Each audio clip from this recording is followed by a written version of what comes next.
Yes, students, a very, very good morning and I wholeheartedly welcome you all for Enlightened Educators. And yeah, ಇವತ್ತು EPC ಬಗ್ಗೆ video ಮಾಡಲಿಕ್ಕೆ ಬಂದಿದ್ದೀನಿ and first of all I wanted to finish off this video ಏನಕ್ಕೆ ಅಂತಂದ್ರೆ ಆಮೇಲೆ ಮತ್ತೆ ನನ್ನ ಕೆಲಸ ಅಂತ ನಾನು ಕೂತ್ಕೊಂಡ್ರೆ then ನಿಮಗೆ ಕನೆಕ್ಟ್ ಆಗ್ಲಿಕ್ಕೆ ಆಗಲ್ಲ ಅಂತ I am doing it very soon. Yeah, so uh, let's see, let's decode actually EPC. EPC ಅಂತ ಹೇಳಿದ್ರೆ ಒಂದು ತರ ಕಷ್ಟನೂ ಅಲ್ಲ ಸುಲಭನೂ ಅಲ್ಲ ಮಧ್ಯಕ್ಕಿದೆ ಬಿಕಾಸ್ ಕೆಲವು ಡಿರೈವೇಶನ್ಸ್ ಗಳಿದೆ that is making you like difficult like understanding way ಕೆಲವು ಡಿರೈವೇಶನ್ ಗಳು ನಿಮಗೆ ಸ್ವಲ್ಪ ಕಷ್ಟ ಅನ್ನಿಸ್ಬೋದು ಅದು ಬಿಟ್ರೆ ಥಿಯರಿ ಎಲ್ಲ ಇಟ್ಸ್ ಗುಡ್ ಅಂದ್ರೆ ವೆರಿ ವೆರಿ ಗುಡ್ ಅಂತಲ್ಲ theory is good okay so ಯಾವ ತರ ಪರಿಸ್ಥಿತಿ ಸೊ ಫಸ್ಟ್ ನಾನೊಂದಿಷ್ಟು ಬೇಸಿಕ್ ಐಡಿಯಾ ಕೊಡ್ತೀನಿ ನಮ್ಮ ಯೂಟ್ಯೂಬ್ ಚಾನಲ್ ಅಲ್ಲಿ ಇಪಿಸಿಗೆ ಇಂಪಾರ್ಟೆಂಟ್ ಕ್ವಶನ್ಸ್ ರಿಲೀಸ್ ಮಾಡಿದೀವಿ ಸೊ ನನ್ನದಷ್ಟೇ ಅಲ್ಲದಂತೆ wherever bigger important questions for EPC ಅದು ಕಳಿಸ್ಕೊಟ್ಟಿದ್ದೀನಿ ನಾನು ಕಳಿಸ್ಕೊಟ್ಟಿರೋ ಇಂಪಾರ್ಟೆಂಟ್ ಕ್ವಶನ್ಸ್ ಇಪಿಸಿ ಅಲ್ಲಿ ಫಿಕ್ಸೆಡ್ ಕ್ವಶನ್ಸ್ ನ ಲಿಸ್ಟ್ ಮಾಡಿ ಅವ್ರು ಕೊಟ್ಟಿದ್ದಾರೆ ಯಾವ್ಯಾವುದು ಇಪಿಸಿ ಫಿಕ್ಸೆಡ್ ಕ್ವಶನ್ಸ್ ಅಂತ ಸೊ ನಾನು ಅದರ ಹೊರತಾಗಿ ಇಲ್ಲಿ I want to discuss something extra than that okay fixed questions ಅಲ್ಲಿ ಇದೆ ಓಕೆನಾ ಅದ್ರ ಹೊರತಾಗಿ ನಾನು ಎಕ್ಸ್ಟ್ರಾ ಡಿಸ್ಕಸ್ ಮಾಡಕ್ ಬಂದಿದ್ದೀನಿ ಎಕ್ಸ್ಟ್ರಾ ಒಂದಿಷ್ಟು which is very much important than those fixed questions ಆ ಕ್ವಶನ್ಸ್ ಅಷ್ಟಿದ್ರೆ ಸಾಕ ನಿಮ್ಮ ಹತ್ರ no if only questions are there is that possible to crack exam no questions ಇದೆ ನಂಗೆ ಸಿಕ್ಬಿಟ್ಟು ನಾನು ಓದ್ತೀನಿ ಅಂತ ಅಂದ್ಬಿಟ್ಟು ನೀವು ಕೂತ್ಕೋತೀರಾ but how well you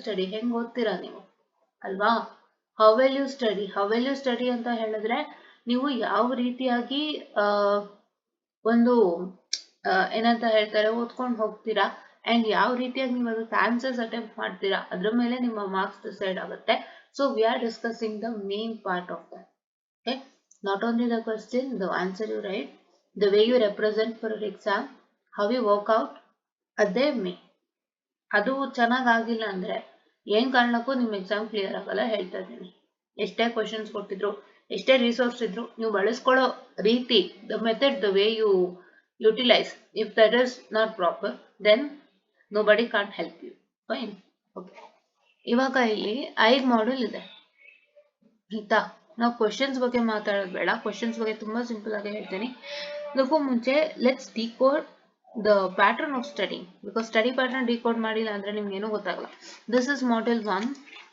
module 2 3 4 and 5 okay ಈಗ ನಾನೇನ್ ಹೇಳ್ತೀನಿ ಅಂದ್ರೆ this module 3 is completely easy not too much difficult ಆಯ್ತಾ ನೀವು ಅರ್ಥ ಮಾಡ್ಕೊಂಡ್ರೆ ತುಂಬಾ ಚೆನ್ನಾಗಾಗುತ್ತೆ ನೋಡಿ ಇಲ್ಲಿ ನಿಮ್ಗೆ ಕಾಣಿಸ್ತಿದ್ಯಾ ಸಮ್ಮಿಂಗ್ ಆಂಪ್ಲಿಫೈರ್ ಇದೆ ಸಮ್ಮಿಂಗ್ ಆಂಪ್ಲಿಫೈರ್ ಅಂದ್ರೆ ನಾರ್ಮಲ್ ಈ ತರ ಒಂದು ಆಂಪ್ಲಿಫೈರ್ ಇರುತ್ತೆ ಒಂದು ಒಪ್ ಆಂಪ್ ಇರುತ್ತೆ ಅದಕ್ಕೆ ಏನ್ ಮಾಡ್ತಾರಪ್ಪ ಅಂತ ಹೇಳಿದ್ರೆ 3 ರೆಸಿಸ್ಟೆನ್ಸ್ ಲೈಕ್ ಈ ತರ ಒಂದಿಷ್ಟು ರೆಸಿಸ್ಟೆನ್ಸ್ ಗಳು ಕನೆಕ್ಟ್ ಆಗಿರುತ್ತೆ ಸೀರೀಸ್ ಅಲ್ಲಿ ಹೌದಾ something like that it will be connected I don't remember the exact diagram but ಈ ತರ ಒಂದು ರೀತಿಯಾಗಿ ಕನೆಕ್ಟ್ ಆಗಿರುತ್ತೆ ಸೊ ಇದನ್ನ ಸಮ್ಮಿಂಗ್ ಆಂಪ್ಲಿಫೈರ್ ಅಂತೀವಿ D to A converter what is a D to A converter stands for digital to analogue converter ಹೌದಾ and you have nonlinear op-amp circuit comparator with zero reference non-zero reference and hysteresis and ಇದ್ರಲ್ಲಿ ನೋಡಿ sinusoidal oscillation theory ಇದು ಬೇಡ ನೋಡಿ Wien bridge oscillator ಇದೆ RC phase shift ಇದೆ Colpitts ಇದೆ Hartley ಇದೆ ಕ್ರಿಸ್ಟಲ್ ಇದೆ these oscillator will come 100% for sure in your exam 100% questions ಇವು ಓಕೆನಾ and even this summing amplifier D to A converter ಮತ್ತೆ comparator with zero reference non zero reference hysteresis ಈ ಒಂದು topic summing amplifier ಒಂದು ಆಮೇಲೆ ಇಲ್ಲಿಂದ ಕಾಣಿಸ್ತಿದ್ಯಾ D to A converter also there and ಇದು ಆಯ್ತಾ ಅಂಡ್ ಇದರಲ್ಲಿ ಮೋನೋಸ್ಟೇಬಲ್ and astable operation 555 timer question 100% important ನಾವು ಓದ್ಬೇಕಾದ್ರೆ ಈ ಕ್ವಶನ್ ಮಿಸ್ ಇಲ್ಲದೆ ಬರ್ತಿತ್ತು ಮೋನೋಸ್ಟೇಬಲ್ ಆದ್ರೂ ಬರುತ್ತೆ ಎಸ್ಟೇಬಲ್ ಆದ್ರೂ ಬರುತ್ತೆ ಅದಕ್ಕೊಂದು ದೊಡ್ಡ ಡಯಾಗ್ರಾಮ್ ಇದೆ ನೀವು ಕಲ್ತ್ಕೊಳ್ಬೇಕು ಬರೀಬೇಕು ವಿತ್ ಎಕ್ಸ್ಪ್ಲನೇಷನ್ ಆಯ್ತಾ ಅಂಡ್ ಮಾಡ್ಯೂಲ್ 4 ಅಲ್ಲಿ ನೋಡಿ ನೆಗೆಟಿವ್ ಫೀಡ್ಬ್ಯಾಕ್ ಟೈಪ್ಸ್ ಅಲ್ಲಿ VCVS other VCVS equation VCVS ಅಂದ್ರೆ ವೋಲ್ಟೇಜ್ ಕನ್ವರ್ಟೆಡ್ ವೋಲ್ಟೇಜ್ ಸೋರ್ಸ್ ಅಂತ ಏನೋ ಬರುತ್ತೆ okay VCIS ICIS amplifier so ಇವೆಲ್ಲ ವೆರಿ ವೆರಿ ಇಂಪಾರ್ಟೆಂಟ್ ಓಕೆ ಇದು voltage connected voltage source voltage connected current source ಅಂತಾನೆ ಏನೋ ಒಂದಿಷ್ಟು ಬರುತ್ತದು I just check it out I am sorry for the distraction I just check it out. Yeah.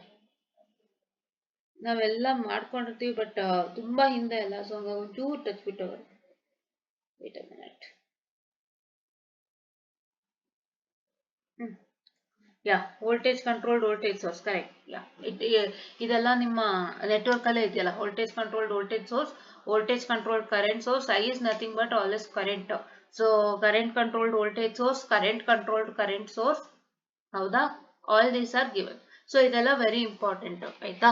Okay. And next ideal responses. So first order stages, VC, VS, unity gain, second order low pass filter, equal component low pass filter, high pass, band stop. So ಇವೆಲ್ಲ very important concepts. And ಇದರಲ್ಲಿ specially model file class A, class B push pull emitter follower, class C operation, ಮತ್ತೆ ಇದರಲ್ಲಿ specially 4 layer diode, thyristor, IGBT and other thyristor, SCR phase control, ಇವೆಲ್ಲ very important. ನೀವೇನಾದ್ರೂ ಕಷ್ಟಪಟ್ಟು ಇದರಲ್ಲಿ ಎಲ್ಲ ಚೆನ್ನಾಗಿದೆ, ಯಾವುದೇ ತರ ಕಾಂಪ್ಲೆಕ್ಸಿಟೀಸ್ ಇಲ್ಲ, ತುಂಬಾ ಹೆವಿ ಕಾಂಪ್ಲೆಕ್ಸಿಟೀಸ್ ಇಲ್ಲ. ನೀವೇನಾದ್ರೂ ಕಷ್ಟಪಟ್ಟು ಈ 3 ಮಾಡ್ಯೂಲ್ನ ಮಾಡ್ಕೊಂಡ್ರೆ ಹೆಂಗ್ ಮಾಡ್ಕೋತೀರಾ? ಈ 3 ಮಾಡ್ಯೂಲ್ನ take up the question paper with scheme of valuation attached. ನಾನು ಇದನ್ನ ಕಳಿಸ್ಕೊಡ್ತೀನಿ ಗ್ರೂಪ್ ಅಲ್ಲಿ, ಆಯ್ತಾ? ಟೆಲಿಗ್ರಾಮ್ ಗ್ರೂಪ್ ಅಲ್ಲಿ ಕಳಿಸ್ಕೊಡ್ತೀನಿ, ನೋಡಿ ಆಯ್ತಾ? ಸುಮಾರು ಜನ ಇದನ್ನ ನೋಡಿರಲ್ಲ, ದಯವಿಟ್ಟು ನೋಡಿ. ಇದನ್ನ ನೀವು ನೋಡಿಲ್ಲ ಅಂದ್ರೆ ನೀವು ಎಕ್ಸಾಮ್ ಪಾಸ್ ಮಾಡೋಕ್ಕಾಗಲ್ಲ ಅಂತ ಹೇಳ್ತಾ ಇದ್ದೀನಿ. ಬರೀ ಕ್ವಶನ್ ಪೇಪರ್ ಇದ್ರೆ ಸಾಕಾಗಲ್ಲ. ಇಲ್ಲಿ ಮಾಡ್ಯೂಲ್ 3 ಅಲ್ಲಿ whatever the questions you find in the question paper, first study those questions and then next go to your internal. First QP questions clear ಮಾಡಿ. QP ಕ್ವಶನ್ಸ್ ಎಷ್ಟು ಕ್ವಶನ್ ಪೇಪರ್ ಇದೆ ಇಲ್ಲಿ? 1, 2, 3, 4 question paper clear ಮಾಡಿ, ಆಯ್ತಾ? ಈ 4 question paper ಏನಾಗಿದೆ, 2 question paper in further ಮೂವೇ ಮಾಡಿಲ್ಲ. ಅಂದ್ರೆ ಇಲ್ಲಿ ಅದು ಫೋರ್ತ್ ಕ್ವಶನ್ ಲಾಸ್ಟ್ ಮಾಡಿ ಅದಾದ್ಮೇಲೆ ಕ್ವಶನ್ ಪೇಪರ್ ಎಕ್ಸ್ಟೆನ್ಷನ್ ಮಾಡಿಲ್ಲ. ಅದಕ್ಕೆ ನಾನೇನ್ ಮಾಡ್ತೀನಿ ಅಂದ್ರೆ ಈ ಕ್ವಶನ್ ಪೇಪರ್ ಯಾವ್ದು ನೋಡ್ಕೊಂಡು ಅದನ್ನ ನಿಮ್ಗೆ ಇಲ್ಲಿ ಕಳಿಸ್ಕೊಡ್ತೀನಿ, ಆಯ್ತಾ? ಇದು question paper with scheme of valuation along with question paper separate ಕಳಿಸ್ತೀನಿ. ಯಾಕೆ ಅಂದ್ರೆ ನಿಮ್ಗೆ ಸೆಕೆಂಡ್ ಮಾಡ್ಯೂಲ್ಗೆ ಲಾಸ್ಟ್ ಆಗಿದೆ. ಈ 2 ಪೇಪರು ಕರೆಕ್ಟ್ ಆಗಿ ಗಮನಿಸಿ, ಓಕೆನಾ? ಹಾ, ಸೊ ಮಾಡ್ಕೊಂಡು ಆಮೇಲೆ ನಿಮ್ಮ ಇಂಟರ್ನಲ್ ಕ್ವಶನ್ಸ್ ಪೇಪರ್ಸ್ ಕೊಟ್ಟಿರ್ತಾರಲ್ಲ ಕಾಲೇಜ್ ಕಡೆಯಿಂದ, ಅದನ್ನ ತಗೊಳ್ಳಿ, ಅದ್ರಲ್ಲಿ ಚೆಕ್ ಮಾಡ್ಬಿಟ್ಟು ನಾನೆಲ್ಲಿ ಇಷ್ಟು ಕ್ವಶನ್ ಪೇಪರ್ಲಿ ಈ ಕ್ವಶನ್ಸ್ ಎಲ್ಲ ನಾನು ಮಾಡಿದೀನಿ, ಸೇಮ್ ಕ್ವಶನ್ಸ್ ಏನಾದ್ರು ಇಂಟರ್ನಲ್ ಅಲ್ಲೂ ರಿಪೀಟ್ ಆಗಿದೆ ಅಂತ ಚೆಕ್ ಮಾಡಿ. ರಿಪೀಟ್ ಆಗಿದ್ರೆ ಬೇಡ, ಆಯ್ತಾ? ಅದನ್ನ ಬಿಟ್ಬಿಡಿ. ಅದಾದ್ಮೇಲೆ ಮತ್ತೆ ಏನಾದ್ರು ಎಕ್ಸ್ಟ್ರಾ ಕ್ವಶನ್ಸ್ ಇದೆಯಾ ಚೆಕ್ ಮಾಡಿ. ನೀವು 4 ಕ್ವಶನ್ ಪೇಪರ್ ಏನ್ ಓದಿರ್ತೀರಿ ಅದಷ್ಟು ಬಿಟ್ಟು ಇನ್ನೇನಾದ್ರು ಎಕ್ಸ್ಟ್ರಾ ನಮ್ಮ ಇಂಟರ್ನಲ್ ಅಲ್ಲಿ ಕೇಳಿದ್ರಾ? ಬಿಕಾಸ್ ಇಂಟರ್ನಲ್ ಅಲ್ಲಿ ಇಡೀ ಮಾಡೆಲ್ ಕವರ್ ಮಾಡ್ಬೇಕಾಗತ್ತೆ, ಅದ್ರ ಜವಾಬ್ದಾರಿ. ಅವ್ರು ಹೆಂಗೋ ಮಾಡಿರ್ತಾರೆ ಅದು ಜಾಸ್ತಿ ಇದಕ್ಕೋಸ್ಕರ, ಮಾರ್ಕ್ಸ್ಗೋಸ್ಕರ. ಸೊ ಹಂಗಾಗಿ ಅಲ್ಲಿ ನೋಡಿ ಅದ್ರ ಎಕ್ಸ್ಟ್ರಾ ಇದೆಯಾ ಅಂತ. If in case anything extra question that is there in your internal paper but not in your exam question paper, practice ಮಾಡ್ಕೊಳ್ಳಿ. ಪ್ರಾಕ್ಟೀಸ್ ಅಷ್ಟು ಪ್ರಾಕ್ಟೀಸ್ ಮಾಡ್ಕೊಳ್ಳಿ, ನೀವು ಈಸಿಯಾಗಿ ಖಂಡಿತ ನಾನು ಹೇಳ್ತಾ ಇದ್ದೀನಿ 200% 60 ಮಾರ್ಕ್ಸ್ ನಿಮ್ಮ ಕೈಯಲ್ಲಿ guarantee. Study module 3, 4 and 5 guarantee 60 marks, guarantee 60 ಮಾರ್ಕ್ಸಾ? ಹೌದಾ? Yes, okay. ಈ ತರ 3 ಮಾಡ್ಯೂಲ್ಗೂ ಮಾಡಬೇಕು, ಮಾಡ್ಯೂಲ್ 4ಗೂ ಮಾಡಬೇಕು, ಮಾಡ್ಯೂಲ್ 5ಗೂ ಮಾಡಬೇಕು, ಆಯ್ತಾ? ಇದು ಕ್ವಶನ್ ಪೇಪರ್ ಹ್ಯಾಕು. ಅದಾದ್ಮೇಲೆ ಮಾಡ್ಯೂಲ್ 1 and 2 ನಲ್ಲಿ which module you feel easy? 1 and 2 ಅಲ್ಲಿ ನನ್ಗೆ ಯಾವ್ದು ಚೆನ್ನಾಗಿದೆ ಅಂತ ನಿಮ್ ಅನ್ಸುತ್ತೆ. ನಾನೇನ್ ಹೇಳ್ತೀನಿ ಅಂದ್ರೆ 2 ಮಾಡ್ಯೂಲ್ ಅಷ್ಟೇ ಇದೆ. ಅಂದ್ರೆ 2 module is like from the analogue circuit ಅಂತ ಹೇಳ್ತೀವಲ್ಲ, ಅದ್ರಲ್ಲಿ ಬರೋಂತ ಮಾಡ್ಯೂಲ್ಗಳು. ನೀವು ಬೇಕಾದ್ರೆ if you are ready with MOSFET you can work out with MOSFET. ನಿಮ್ಗೆ ಯಾವ್ದಾಗುತ್ತೆ ಅದು ಮಾಡ್ಕೊಳ್ಳಿ. ನೋಡಿ, ಮಾಸ್ಫೆಟ್ ಅಲ್ಲಿ ಒಂದ್ ಸ್ವಲ್ಪ ಇಂಪಾರ್ಟೆಂಟ್ ಕ್ವಶನ್ಸ್ ಇದೆ ಮಾಸ್ಫೆಟ್ ಅಲ್ಲಿ. ಇಲ್ಲ ನೀವು ಇದನ್ನ ಮಾಡ್ತೀನಿ, ನಾನು BJT ಮಾಡ್ತೀನಿ ಅಂತಂದ್ರೆ ಆಕ್ಚುಲಿ ಫಸ್ಟ್ BJT ಕಲಿತೆ ಮಾಸ್ಫೆಟ್ ಬರೋದು. ಯಾವ್ದೇ ಅನಲಾಗ್ ಸರ್ಕ್ಯೂಟ್ ಅಲ್ಲಿ BJT ಫಸ್ಟ್ ತೋರಿಸ್ಕೊಡ್ತಾರೆ, ಆಮೇಲೆ ನಿಮ್ಗೆ ಮಾಸ್ಫೆಟ್ ಬರುತ್ತೆ. So it's order of learning, ಆಯ್ತಾ? So you can start whichever you feel easy. So ಯಾವ್ದು ಈಸಿ ಅನ್ಸುತ್ತೆ ಅದನ್ನ ಬೇಕಾದ್ರೆ ಕಂಪ್ಲೀಟ್ ಮಾಡ್ಕೊಳ್ಳಿ. ಮಾಡ್ಯೂಲ್ 1 and 2 ಅಲ್ಲಿ ಯಾವ್ದು ನೀವು ಚೆನ್ನಾಗಿ ಈಗ ಮಾಡ್ಯೂಲ್ 1 and 2 ಅಲ್ಲಿ ನೀವು 1 ಪೂರ್ತಿ ಓದ್ತೀರಾ ಅಂದ್ರೆ ಸೆಕೆಂಡ್ ಇಂದ ಇಂಪಾರ್ಟೆಂಟ್ ತಗೊಳ್ಳಿ. ಇಲ್ಲ ಸೆಕೆಂಡ್ ಕಂಪ್ಲೀಟ್ ಆಗಿ ಓದ್ತೀನಿ ಈಸಿ ಅಂತಂದ್ರೆ ಫಸ್ಟ್ 1 ಇಂದ ಇಂಪಾರ್ಟೆಂಟ್ ತಗೊಳ್ಳಿ ಫ್ರಮ್ ದ ಕ್ವಶನ್ ಪೇಪರ್ಸ್. ಈ ತರ ನೀವು ಪ್ಲಾನ್ ಮಾಡ್ಕೊಳ್ಳಿ. It is up to you, it's your option, ಓಕೆನಾ? ಬಟ್ ನಾನು ಹೇಳೋದು ಸ್ವಲ್ಪ ಮಾಡ್ಯೂಲ್ 1 ಅಲ್ಲಿ ನಿಮ್ಗೆ H ಪ್ಯಾರಾಮೀಟರ್ ಎಲ್ಲ ಇದೆ, ಆಮೇಲೆ ಇಲ್ಲಿ BJT AC ಮಾಡೆಲ್ಸ್ ಇದೆ, ವೋಲ್ಟೇಜ್ ಆಂಪ್ಲಿಫೈರು CC ಆಂಪ್ಲಿಫೈರ್ ಎಲ್ಲ ಇದೆ. ಇದಂತೂ ಟ್ರೈ ಮಾಡ್ಬೋದು, ನಿಮ್ಗೆ ಯಾವ್ದು ಮನ್ಸಿಗೆ ಬರುತ್ತೆ ಟ್ರೈ ಮಾಡಿ. ಬಟ್ ನಾನು ಪಕ್ಕ ಅಶ್ಯೂರೆನ್ಸ್ ಕೊಡೋದು 3.5ಗೆ ಆಯ್ತಾ. ಸೊ ಈಗ ಕ್ವಶನ್ದು ಈ ತರ ನೀವು ವರ್ಕೌಟ್ ಮಾಡ್ಕೋಬೇಕು. ಡಿಸ್ಕಸ್ ಆಯ್ತು. ಈಗ ನಾನಿವಾಗ I am having a set of question with me for practice. Okay, if I'm having a set of questions with me for practice, so how will I start reading it, or how will I start studying it, or how to attempt that question? ನಾನು ಎಲ್ಲಿ marks ಕಳ್ಕೊತೀನಿ, ನಾನು ಹೆಂಗ್ attempt ಮಾಡ್ಬೇಕು, answer writing ಇದು main ಇಲ್ಲ. Answer writing ನಾನು work ಮಾಡ್ತಾ ಇದ್ದೀನಿ, ಕ್ವಶನ್ಸ್ ಹೇಳ್ತಾ ಇಲ್ಲ. ನಿಮ್ಗೆ ಏನೇ ಕಣ್ಮುಂದೆ ಇದ್ರು, ಎಷ್ಟೇ ರಿಸೋರ್ಸ್ ಕಣ್ಮುಂದೆ ಇದ್ರು, ಎಷ್ಟೇ ಕ್ವಶನ್ಸ್ ಕಣ್ಮುಂದೆ ಇದ್ರು, ನಿಮ್ ಎಕ್ಸಾಮ್ ಕ್ವಶನ್ ಪೇಪರೇ ಕಣ್ಮುಂದೆ ಇದ್ರು ಪರವಾಗಿಲ್ಲ, ನೀವ್ ಹೇಗ್ ಆನ್ಸರ್ ಬರೀತೀರ ಅದ್ರ ಮೇಲೆ ನಿಮಗೆ ಮಾರ್ಕ್ಸು. ಸುಮಾರು ಜನ ಅಂತಾರೆ one who writes stories are awarded full marks,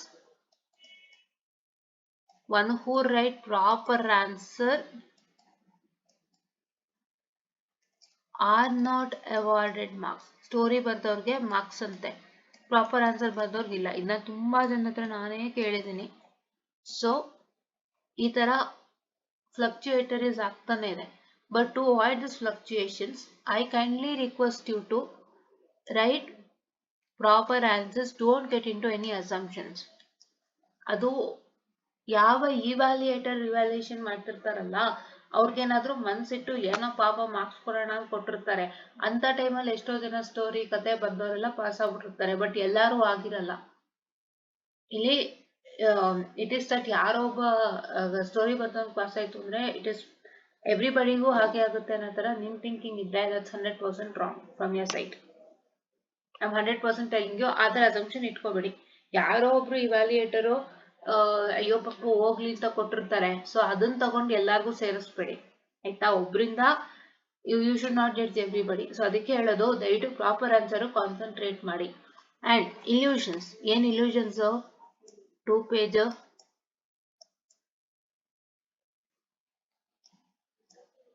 3 page answers ಬರೀಬೇಕು. It is not from students, teachers ಹೇಳ್ತಿರ್ತಾರೆ ಇದನ್ನ.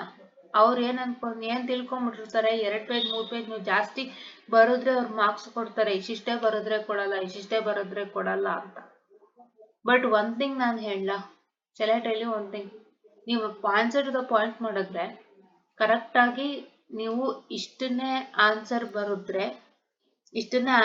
ಬರುದ್ರೆ ಯಾಕೆ ಮಾರ್ಕ್ಸ್ ಕೊಡಲ್ಲ ನಾನು ನೋಡ್ತೀನಿ. ಯಾಕಂದ್ರೆ ನಾನು ಅದೇ ತರ ಬರೆಯೋದು. ಬಟ್ ನನ್ಗೆ ಅನ್ನಿಸ್ತಾ ಇರುತ್ತೆ, ಹೌ ವಿಲ್ ದ ಇವ್ಯಾಲ್ಯೂಯೇಟ್ ಅಂತ. ನಂಗೆ ಇವತ್ತು ಅರ್ಥ ಆಗಿಲ್ಲ ಅವ್ರ ಇವ್ಯಾಲ್ಯೂಯೇಷನ್ ಪ್ರೋಸೆಸ್. ನಾನು ಹೇಳ್ತೀನಿ, ಇವನ್ ಇನ್ MTech also I've written many exams, but I don't even understand their evaluation process. ನಾವು ಒಂದೇನ್ ಮಾಡ್ಬೇಕು ಅಂದ್ರೆ, we should be 100% perfect in everything. ಓಕೆನಾ. ಈಗ ನಾವು ಕಲ್ತಿರೋ ವಿಷಯನ ಒಂದ್ ಸ್ವಲ್ಪ ಹೆಚ್ಚು ಕಮ್ಮಿ ಓನ್ ವರ್ಡ್ಸ್ ಅಲ್ಲಿ ಬರೀತೀವಿ ಅಂದ್ರೆ ಎಲ್ಲೋ ಒಂಚೂರು ಹಿಂಡ್ರೆನ್ಸ್ ಆಗ್ಬೋದು, because some technical words might miss.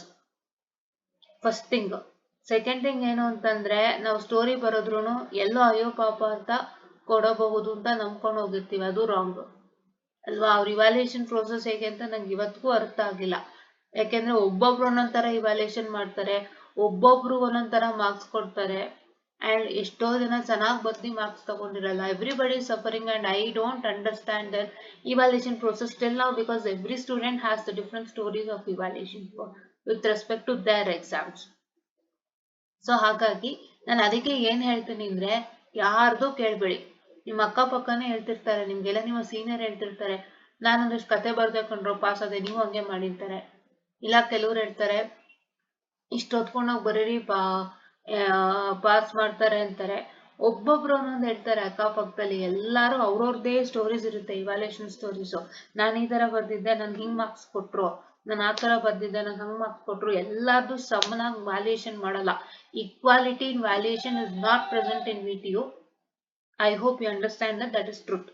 ಹಾಗಾಗಿ ಯಾರ್ ಮಾತು ಕೇಳಿದೆ, ಈಗ ನಾನು ಹೇಳ್ತೀನಿ ಕೇಳಿ, ಏನ್ ಬರಿಬೇಕು, ಏನ್ ಬರೋದ್ರೆ ಮಾರ್ಕ್ಸ್ ಸಿಗುತ್ತೆ ಅಂತ. ಆಮೇಲೆ ಯಾರು ಕೊರಗಬೇಡಿ, ಓಕೆನಾ. Yes, so let start with it. ಈ ಪೇಪರೇ ತಗೋತೀನಿ. ನಾನೀಗ ಏನ್ ಮಾಡ್ತೀನಿ ಅಂದ್ರೆ, ನಿಮ್ಗೆ ಹೆಂಗೂ ಹೇಳಿದ್ದೆ ನಾನು ಮಾಡ್ಯೂಲ್ 3 ಹೇಳಿದ್ದೆ ಅಲ್ವಾ. ಇಲ್ಲಿ ನೋಡಿ, ಇದು ಯಾವುದು, ಮೋನೋಸ್ಟೇಬಲ್ ಮಲ್ಟಿವೈಬ್ರೇಟರ್ ತಗೋಣ. Question number 5B. ಈಗ ಮೋನೋಸ್ಟೇಬಲ್ ಮಲ್ಟಿ ವೈಬ್ರೇಟರ್ ಅಲ್ಲಿ ಬರೋದೇ ದೊಡ್ಡ ಡಯಾಗ್ರಾಮ್. ಫಸ್ಟ್ ದೊಡ್ಡ ಡಯಾಗ್ರಾಮ್ ಆದ್ಮೇಲೆ ನಿಮ್ಗೆ ಕಂಪ್ಲೀಟ್ ಇದು ಬರುತ್ತೆ ಆಯ್ತಾ. ಹೋಗೋಣ ಮೋನೋಸ್ಟೇಬಲ್ ಮಲ್ಟಿ ವೈಬ್ರೇಟರ್ಗೆ. ನಿಮ್ಗೆ ಎಲ್ಲಾ ತರ ಡಿಕೋಡ್ ಮಾಡ್ಕೊಡ್ತೀನಿ ನಾನು. It is not only theory that you have to look at. Okay, 5 ಅಪ್ಪ.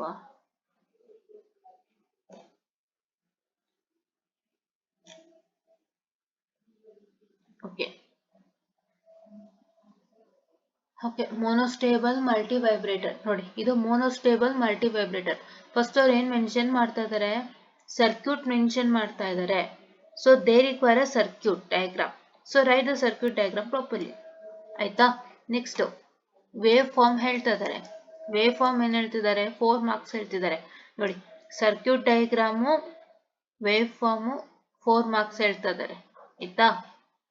ಓಕೆನಾ, ಹೇಳ್ತಾ ಇದಾರೆ. ಸೊ ಈ ಒಂದು ವೇವ್ ಫಾರ್ಮ್ ನ ಬರಿಬೇಕು ಆಯ್ತಾ. ವೇವ್ ಫಾರ್ಮ್ ಬರಿಬೇಕು ಆಯ್ತಾ.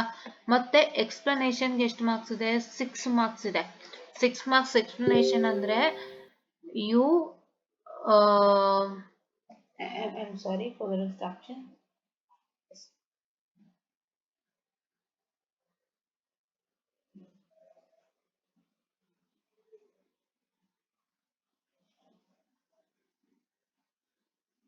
I'm sorry for the distraction. Very very sorry. Yes. So ಅದೇ ಏನ್ ಹೇಳ್ತಾ ಇದಾರೆ ಇಲ್ಲಿ, ಏನ್ ಹೇಳ್ತಿದ್ದಾರೆ ಇಲ್ಲಿ ಯಾ. ಸೊ ಇಲ್ಲಿ ಅವರು ಒಂದು ಸರ್ಕ್ಯೂಟ್ ಡಯಾಗ್ರಾಮ್ ನ ಹೇಳ್ತಿದ್ದಾರೆ, ಮತ್ತೆ ಒಂದು ವೇವ್ ಫಾರ್ಮ್ ಅನ್ನ ಹೇಳ್ತಿದ್ದಾರೆ, ಮತ್ತೆ ಒಂದು ಸಾರಿ for the distraction, give me a minute.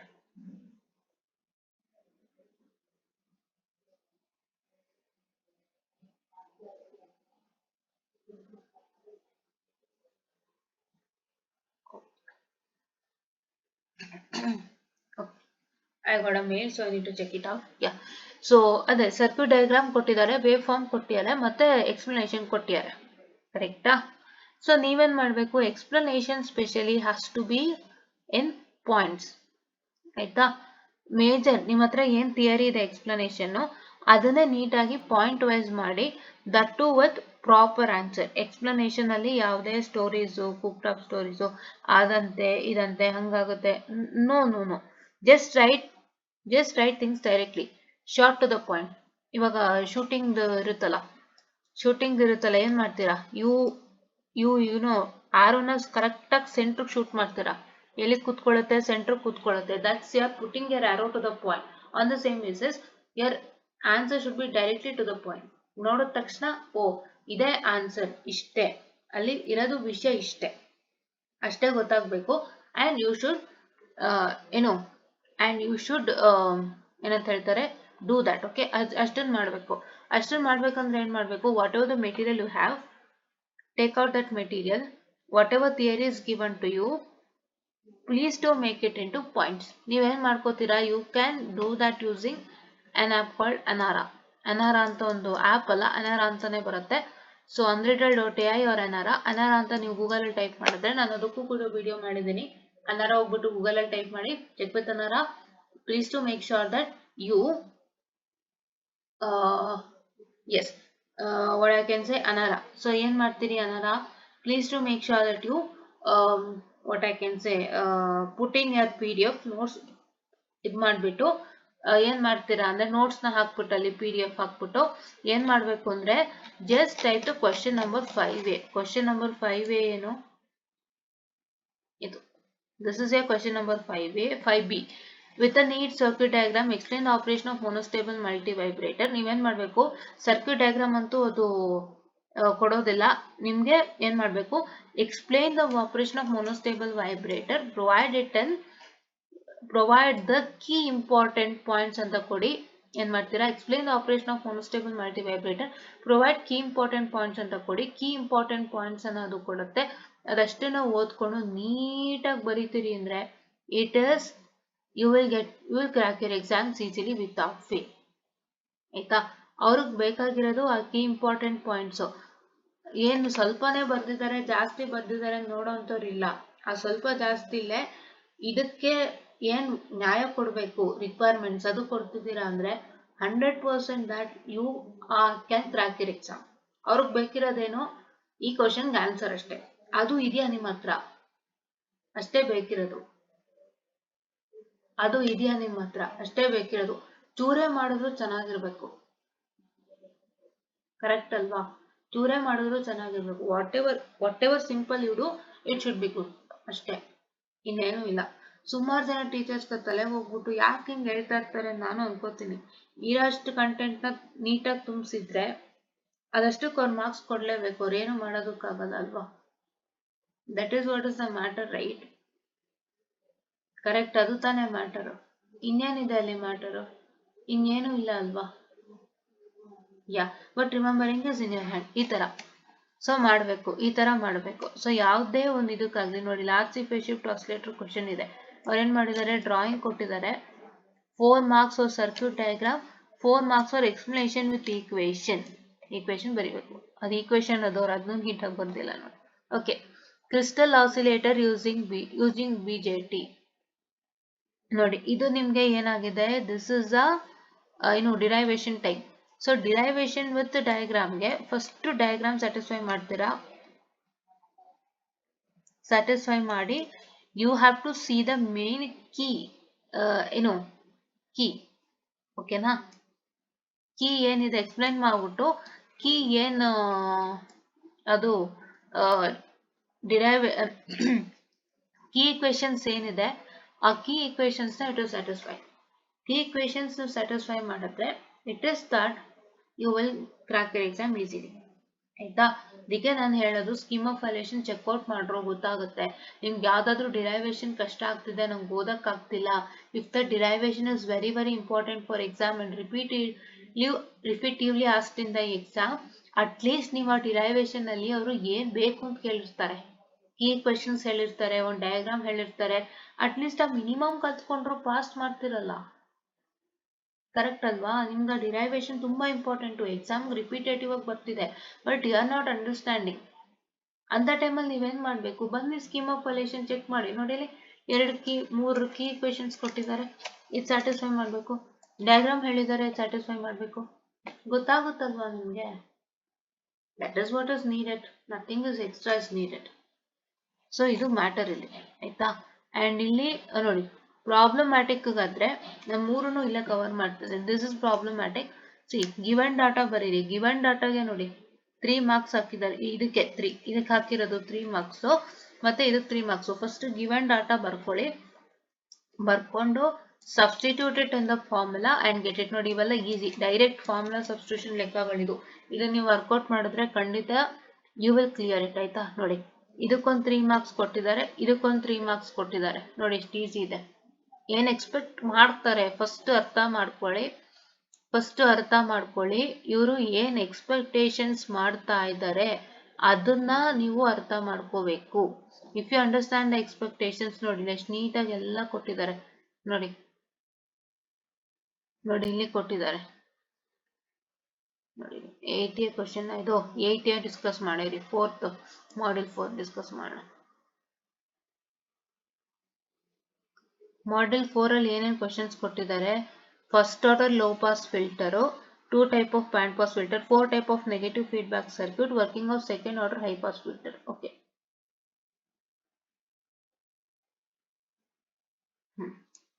ನೋಡಿ, ಇದೇನ್ ಕೇಳಿದ್ದಾರೆ, this is the wide band pass filter, narrow band pass filter ಬಗ್ಗೆ ಕೇಳಿದ್ದಾರೆ, ಓಕೆನಾ? ಸೊ ಇಲ್ಲಿ ನೋಡಿ, ಅವ್ರು ಏನ್ ಮಾಡಿದ್ದಾರೆ, ಬ್ಯಾಂಡ್ ಪಾಸ್ ಫಿಲ್ಟರ್ ಬಗ್ಗೆ ಡಿಸ್ಕಸ್ ಮಾಡಿರೋದು. ಒಂದು ಡಯಾಗ್ರಾಮ್ ಕೊಟ್ಟಿದ್ದಾರೆ, ಬ್ಯಾಂಡ್ ಪಾಸ್ ಫಿಲ್ಟರ್ ಅದು first order low pass filter, band pass filter, negative feedback, high pass filter. Low ಇದೆ, ಹೈ ಇದೆ, band pass. Okay, low pass filter ಬಗ್ಗೆ ಹೇಳಿರೋದು ನೋಡಿ. ಲೋ ಪಾಸ್ ಫಿಲ್ಟರ್ ಬಗ್ಗೆ ಹೇಳಿರೋದು ಏನ್ ಹೇಳಿದ್ದಾರೆ, ಲೋ ಪಾಸ್ ಫಿಲ್ಟರ್ದು ಡಯಾಗ್ರಾಮ್ ವಿತ್ ಏನಂತ ಹೇಳ್ತಾರೆ, ವೇವ್ ಫಾರ್ಮ್, ಮತ್ತೆ with these highlighted important equations that you need to satisfy. ಅರ್ಥ ಆಯ್ತಾ? ಓಕೆ, ಇಲ್ಲಿ ವೈಟ್ ಬ್ಯಾಂಡ್ ಫಿಲ್ಟರ್ ಅಲ್ಲೂ ಅಷ್ಟೇ ನೋಡಿ, ಅವ್ರು ಏನ್ ಮಾಡಿದ್ದಾರೆ, ಡಯಾಗ್ರಾಮ್ ವಿತ್ ಯಾವುದು waveform, diagram with waveform and ನೋಡಿ ಪ್ರತಿಯೊಂದಕ್ಕೂ 5 ಮಾರ್ಕ್ಸ್ ಇಟ್ಟಿದ್ದಾರೆ. ಎಕ್ಸ್ಪ್ಲೇನ್ ಕೂಡ ಮಾಡಬೇಕು. ಡಯಾಗ್ರಾಮ್ ವಿತ್ ವೆನ್ ಫಾರ್ಮ್ ಬರೋದ್ರಾಗಲ್ಲ, ಎಕ್ಸ್ಪ್ಲೇನ್ ಮಾಡಬೇಕು. If in case if you are not understanding the diagram, you have to enter a diagram into your head, because ಈ drawing ನೀವು ಬರ್ದಿಲ್ಲ ಅಂದ್ರೆ, if you have not written this diagram, then whole question is zero. Diagram ಇಲ್ದಂತೆ ಯಾವ ಕಾರಣಕ್ಕೂ ಯಾರೂ marks ಕೊಡೋದಿಲ್ಲ. Wave form ಇಲ್ದಂತೆ ಯಾವ ಕಾರಣಕ್ಕೂ ಯಾರನ್ನು ಮಾರ್ಕ್ಸ್ ಕೊಡೋದಿಲ್ಲ, because all air explanation is standing before this diagram. ನೀವು ಎಕ್ಸ್ಪ್ಲೇನ್ ಮಾಡೋದೇ ಈ ಸರ್ಕ್ಯೂಟ್ ನ ಮತ್ತೆ ಈ ಗ್ರಾಫ್ ನ. ಇದೇ ಇಲ್ಲ ಅಂದ್ರೆ ನಿಮ್ಗೆ ಯಾರು ಮಾರ್ಕ್ಸ್ ಕೊಡ್ತಾರೆ? Nobody will give you the marks. Fine. ಇದು ಮ್ಯಾಟರ್, ಅರ್ಥ ಮಾಡ್ಕೊಳ್ಳಿ. ಗೊತ್ತಾಗಿಲ್ಲ ಅಂದ್ರೆ ತಲೆಗೆ ಹಾಕೊಳ್ಳಕ್ ಪ್ರಯತ್ನ ಮಾಡಿ. ಏನಿಲ್ಲ, ತುಂಬಾನೇ ಈಸಿ ಇರುತ್ತೆ ನೋಡಿ.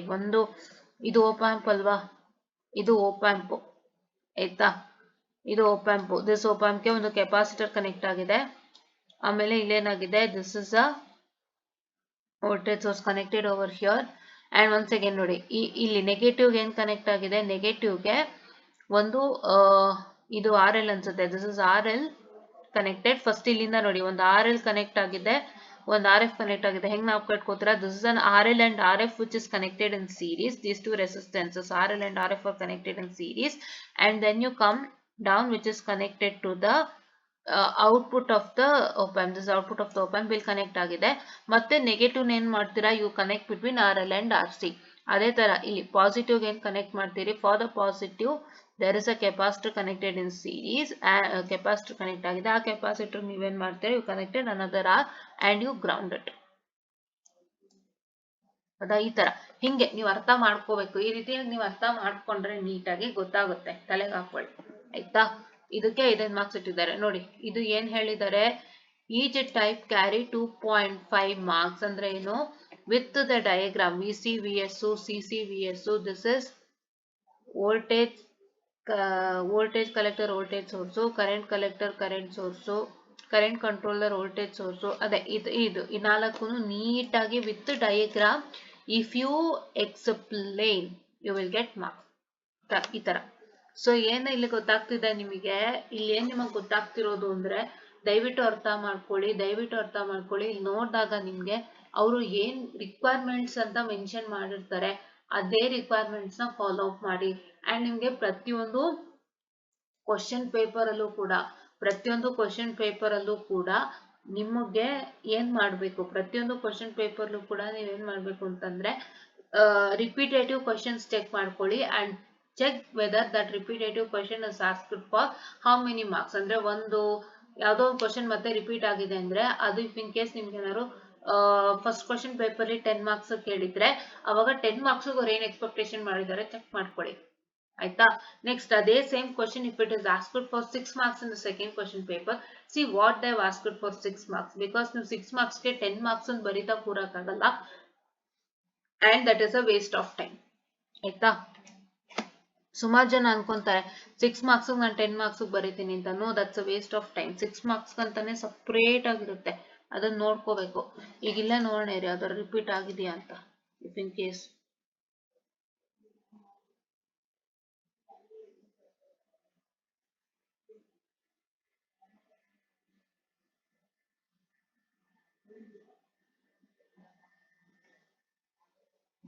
R2 or ladder ಇದೆ, ಇಲ್ಲೂ ಇದೆ R2 or ladder. R2 destructor D2A ಕೊಟ್ಟಿದ್ದಾರೆ, ಇದೇ ಲ್ಯಾಡರ್ ಅನ್ಸುತ್ತೆ ಮೋಸ್ಟ್. ಇದು ಸೇಮ್ ಥಿಂಗ್. D2A ಕನ್ವರ್ಟರ್ ಕೊಟ್ಟಿದ್ದಾರೆ, ಇಲ್ಲಿ ಕ್ರಿಸ್ಟಲ್ ಆಸಿಲೇಟರ್ ಕೊಟ್ಟಿದ್ದಾರೆ. ಸೊ ಇಲ್ಲಿ 8 to 6 ಗೆಲ್ಲ ಕೊಟ್ಟಿದ್ದಾರೆ ಆಯ್ತಾ, ಓಕೆನಾ. ಸೊ ಇಲ್ಲಿ ಯಾವುದು ಅಷ್ಟು ರಿಪೀಟ್ ಅಂತ ನಂಗೆ ಕಾಣಿಸ್ತಾನೆ ಇಲ್ಲ. ಇಲ್ಲಿ ಎ ಸ್ಟೇಬಲ್ ಮಲ್ಟಿ ವೈಬ್ರೇಟರ್ ಇದೆ, ಇಲ್ಲಿ ಮೋನೋಸ್ಟೇಬಲ್ ಇದೆ. ಯಾವುದು, ಇಲ್ಲಿ ಮೋನೋಸ್ಟೇಬಲ್ ಮಲ್ಟಿ ವೈಬ್ರೇಟರ್ ಇದೆ ಆಯ್ತಾ.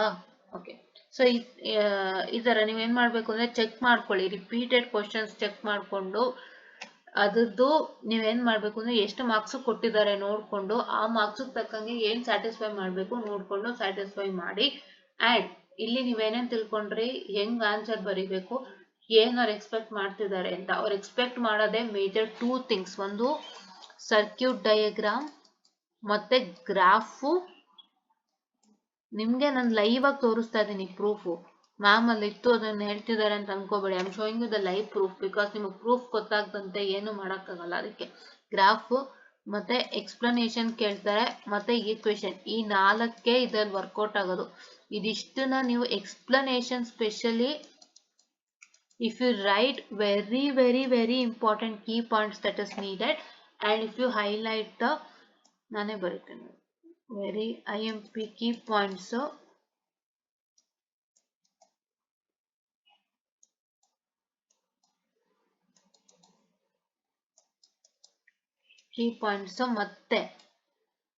ಮತ್ತೆ along with highlight keywords,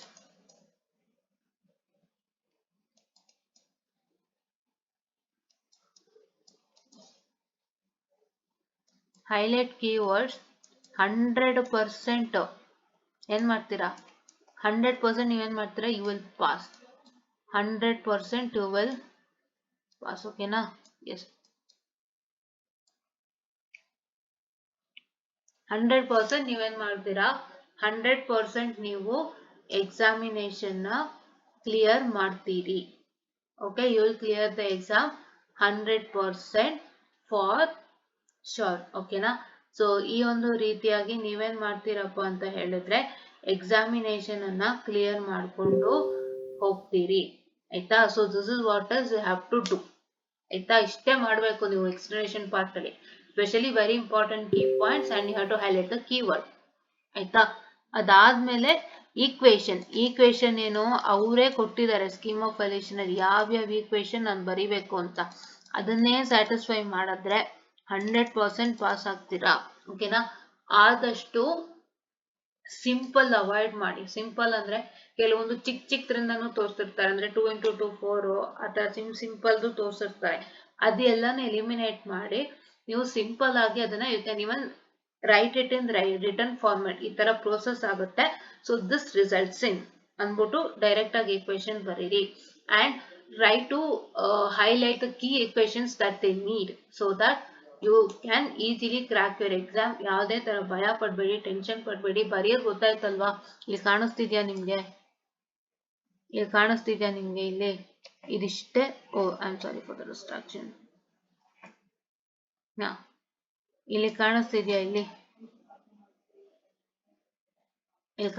ಇಲ್ಲಿ ಇದಿಷ್ಟೇ ನೀವು ಸ್ಯಾಟಿಸ್ಫೈ ಮಾಡ್ಬೇಕಾಗಿರೋದು. ಒಂದು circuit diagram, graph, explanation, that two very important key points with highlighted keywords and the equation. ಇಷ್ಟೊಂದು ಸ್ಯಾಟಿಸ್ಫೈ ಮಾಡಿದ್ರೆ ಖಂಡಿತ ನಿಮ್ಗೆ ಯಾವುದೇ ಕ್ವಶನ್ ಆದ್ರೂ ಮಾರ್ಕ್ಸ್ ಸಿಗುತ್ತೆ without fail. and marking should be proper, graph marking should be proper, explanation should be proper. ನಾನು ಹೇಳ್ದಂತೆ explanation ಬರೀರಿ ಸಾಕು, ತುಂಬಾ ಚೆನ್ನಾಗಿ ಎಕ್ಸಾಮ್ ಆಗುತ್ತೆ. I 100% guarantee. ನಮ್ ಟೀಚರ್ ಹೇಳಿದ್ದು, ನೀನ್ 100 ಪೇಜ್ ಅಲ್ಲ, 20 ಅಲ್ಲ, 10 ಪೇಜ್ ಬರೀ, ನಿನ್ನ ಹತ್ರ ಕಂಟೆಂಟ್ ಇದೆಯಾ, ಯಾರು ನಿಂಗೆ ಮಾರ್ಕ್ಸ್ ಕೊಡದೇ ಇರಲ್ಲ. ಅದ್ ನಂಗೆ ಹೇಳ್ಕೊಟ್ಟಿದ್ದು ಅಂಡ್ ಅದನ್ನ ನಾನು ಇವತ್ತಿಗೂ ಫಾಲೋ ಮಾಡ್ತೀನಿ. Because I don't want to waste my time reading so long answers. ನಿಮ್ ಟೈಮ್ ವೇಸ್ಟ್ ಮಾಡ್ಕೊಳ್ತೀರಾ ಇಲ್ಲ ಟೈಮ್ನ ಯುಟಿಲೈಸ್ ಮಾಡ್ಕೊಳ್ತೀರಾ, ಅಂದ್ರೆ ಟೈಮ್ನ ಯೂಸ್ ಮಾಡ್ಕೊಂಡು ಎಲ್ಲ ಮುಗಿಸ್ತೀರಾ, ನೀವೇ ಯೋಚನೆ ಮಾಡಿ. And this is what is all for today ಅಂತ ಹೇಳ್ತಾ ನಾನು ಇವತ್ತು other than important question have come up here in writing answers. Because ಎಷ್ಟೋ ಜನ ಆನ್ಸರ್ ರೈಟಿಂಗ್ ಅಲ್ಲೇ ಹಾಳು ಮಾಡ್ಕೊಂಡಿರೋರು ಉಂಟು, ಎಷ್ಟೋ ಜನ ಆನ್ಸರ್ ರೈಟಿಂಗ್ ಇಂದಾನೆ ಎಕ್ಸಾಮ್ ಅಲ್ಲಿ ಫೇಲ್ಡ್ ಆಗಿದ್ದೀರಾ. ನೀವು ಹೇಳ್ತೀರಾ ನಾನು ಕಷ್ಟಪಟ್ಟು ಬರ್ದಿದ್ದೆ ಬಟ್ ಮಾರ್ಕ್ಸ್ ಸಿಕ್ಕಿಲ್ಲ ಅಂತ. So this is the major point, key major point. whatever material you have, whatever questions you have, whatever exam question papers you have, ಅಥವಾ ನೀವು ನಾಳೆ ಯಾವತ್ತು ಎಕ್ಸಾಮ್ ಬರೀತಿರಲ್ಲ EPC ಅದರದ್ದೇ ಕ್ವಶನ್ ಪೇಪರ್ ನಿಮ್ ಕಣ್ಮುಂದೆ ಇದ್ರೂ ಕೂಡ ನೀವು ಆನ್ಸರ್ ರೈಟಿಂಗ್ ಅಲ್ಲಿ key point is answer writing ಅಲ್ಲಿ ಮಿಸ್ ಔಟ್ ಮಾಡ್ತೀರಾ ಅಂದ್ರೆ ನಿಮ್ಗೆ ಬೇರೆ ಏನ್ ಕೊಟ್ರು ಅದು ಪ್ರಾಬ್ಲಮೇ.